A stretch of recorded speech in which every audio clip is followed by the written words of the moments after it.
Magazine Malomag numéro 32. Dossier. L'eau, une ressource précieuse. Préservons-la.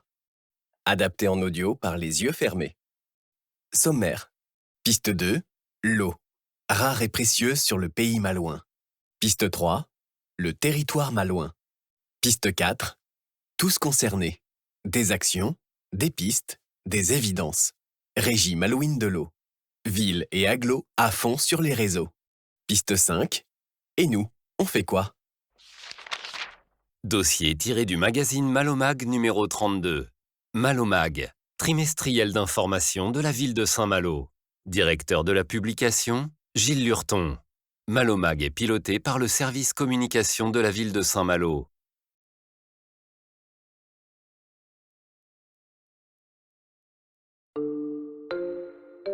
Piste 2. L'eau. Rare et précieuse sur le pays malouin. Existe-t-il un plan eau de la ville? La mise en place d'un plan de sobriété eau à la ville de Saint-Malo constitue l'un des 34 engagements du plan d'action récemment approuvé par le conseil municipal, 13 avril 2023, en vue de l'obtention du label Climat, Air, Énergie. Le futur plan eau de la ville mettra l'accent sur l'installation de récupérateurs d'eau de pluie et de cuves enterrées sur les bâtiments publics. Depuis quelques années déjà, il existe une vraie dynamique de recherche d'économie. Avec l'accord de la RME, la ville exploite ainsi les relevés radio de ses compteurs sans attendre la réception des factures pour connaître les consommations.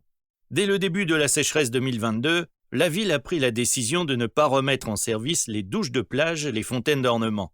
La réflexion s'est engagée cette année sur un réaménagement des espaces verts pour favoriser un entretien plus économe en eau. Première concrétisation, les suspensions fleuries ne seront pas remises en place. Quelles sont les pistes d'économie pour l'avenir?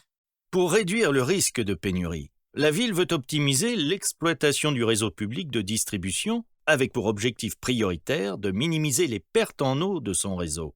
Cette action passe par l'entretien et le renouvellement de son patrimoine. Depuis 11 ans, la RME renouvelle chaque année plus de 2% du linéaire de son réseau et des branchements, un taux très supérieur à la moyenne nationale, 0,44% en 2020. Pour un montant annuel entre 1,5 et 2 millions d'euros, ces travaux permettent de préserver la qualité de l'eau distribuée et de réduire les pertes en ligne.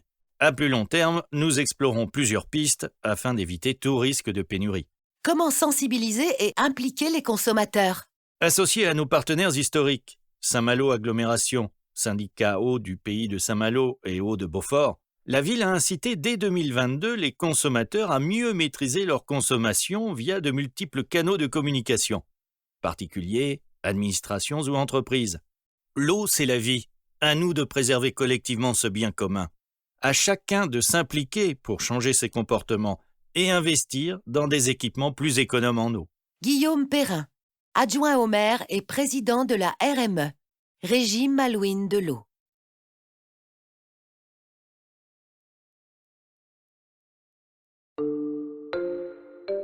Piste 3.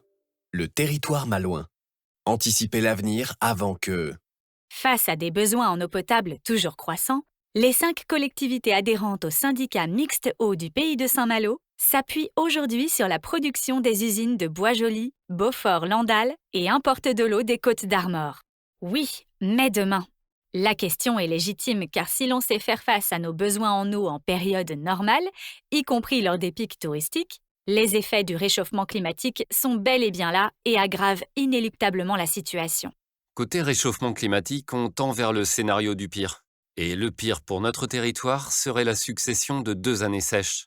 Le problème, ce sont nos ressources annuelles, car nous n'avons pas à proprement parler de nappes phréatiques. Explique Franck-Olivier Henry, directeur du syndicat mixte. Hormis les scénarios à moyen ou long terme pour trouver de nouvelles ressources, le premier geste doit donc venir du particulier. Chaque consommateur doit impérativement se sentir concerné. Insiste Jean-Francis Richeux, président du syndicat. On estime à 30% la part d'économie possible pour le particulier, à condition d'adopter les bons gestes. On passe moins de temps sous la douche, on réduit son débit, robinet et WC, on installe un chauffe-eau plus proche de sa douche. Autant d'apparentes contraintes qui deviendront un jour des évidences. 5 pistes d'avenir pour sécuriser la ressource.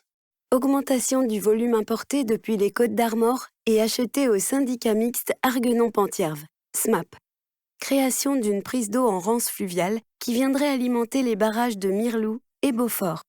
Réutilisation d'une partie des eaux rejetées par la station d'épuration de Saint-Malo qui serait retraitée et renvoyée vers les barrages. Construction d'une unité de désalinisation de l'eau de mer.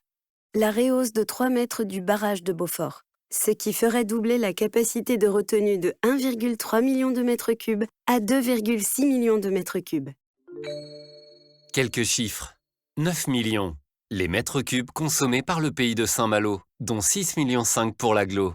30%. La part d'économie possible pour le particulier. Quid de la qualité de l'eau en pays de Saint-Malo? Le syndicat répond. Des contrôles des paramètres qualité sont effectués en continu sur les usines de production. L'eau des réseaux publics de distribution est le produit alimentaire le plus contrôlé en France. Il ne faut pas hésiter à boire de l'eau du robinet. Le goût de chlore est dissipé dans l'eau quand on prend soin de la laisser s'aérer dans une carafe avant consommation. Réseau d'eau du pays de Saint-Malo. Capacité maximale de production. Bois-Joli, 18 000 m3 par jour.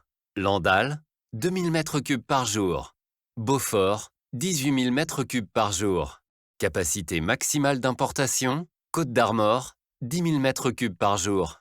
Les volumes d'eau potable injectés dans le réseau sont de 18 500 à 32 500 m3 par jour.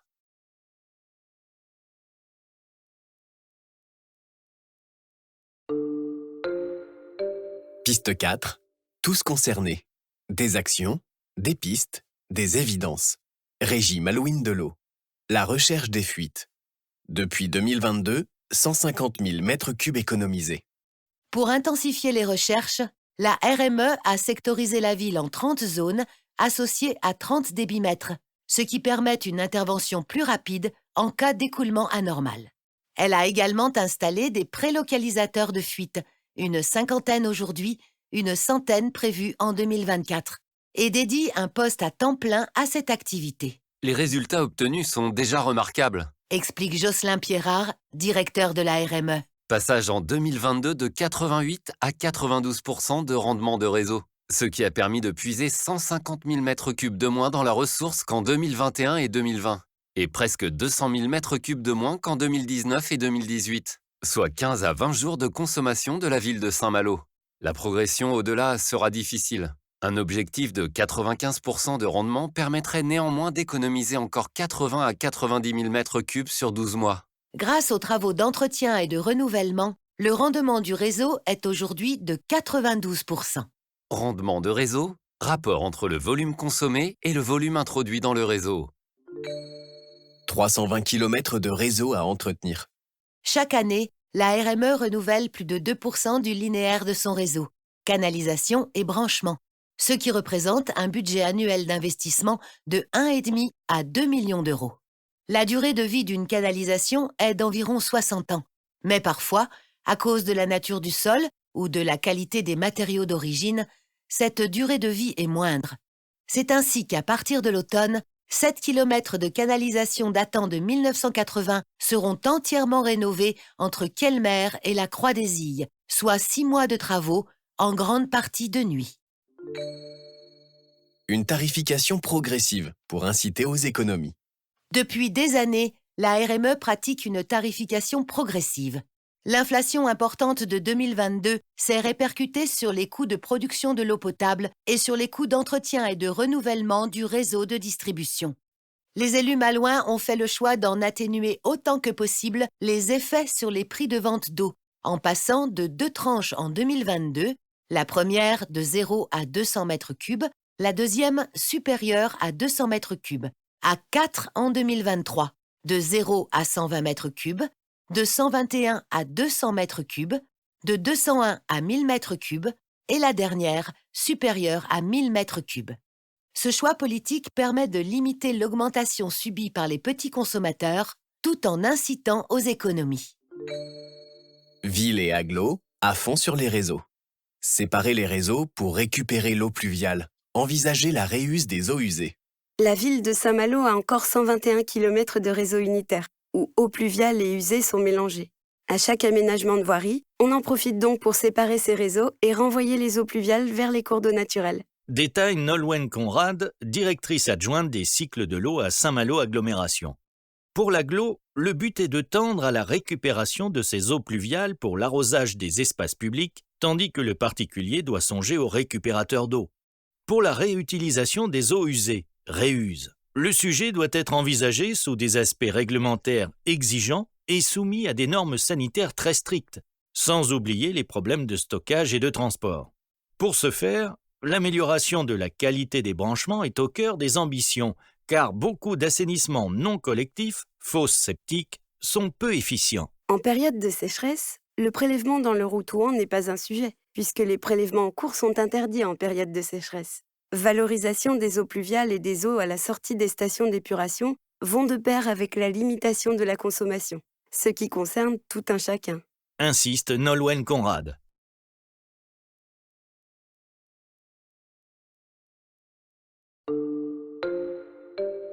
Piste 5. Et nous, on fait quoi? On s'informe. Réduire sa consommation d'eau potable, on peut le faire. La preuve? Incitée à économiser l'eau en épisode de sécheresse pendant l'été dernier, la population a d'elle-même réduit sa consommation de 30%, un effort qu'il serait utile de mener tout au long de l'année. Le 30 juin, un atelier organisé dans le cadre des rendez-vous de la transition écologique par la ville et l'agglo, animé par le syndicat des eaux de Beaufort, permettra de faire le plein de conseils pour détecter une fuite, adapter ses usages, adopter les gestes qui réduisent la consommation et la facture. Vendredi 30 juin 18h30, salle Jean Maguenet, face mairie à Saint-Coulon. Gratuit. Inscription et tous les rendez-vous sur saint-malo.fr. On adopte les bons gestes et on s'équipe. Les solutions? J'adopte les 7 bons gestes. Je surveille régulièrement mon compteur. Je vérifie qu'il ne tourne pas quand je ne consomme pas. Je surveille mes installations pour éviter les fuites, robinets, chasse d'eau. Je prends des douches plutôt que des bains. Je veille à limiter la durée de la douche, à 4 minutes maximum. Quand je fais la vaisselle, que je me lave les mains ou les dents, que je me rase, je ne laisse pas couler l'eau. Je récupère l'eau froide en attendant l'arrivée de l'eau chaude, avec un seau ou un arrosoir pour arroser les plantes.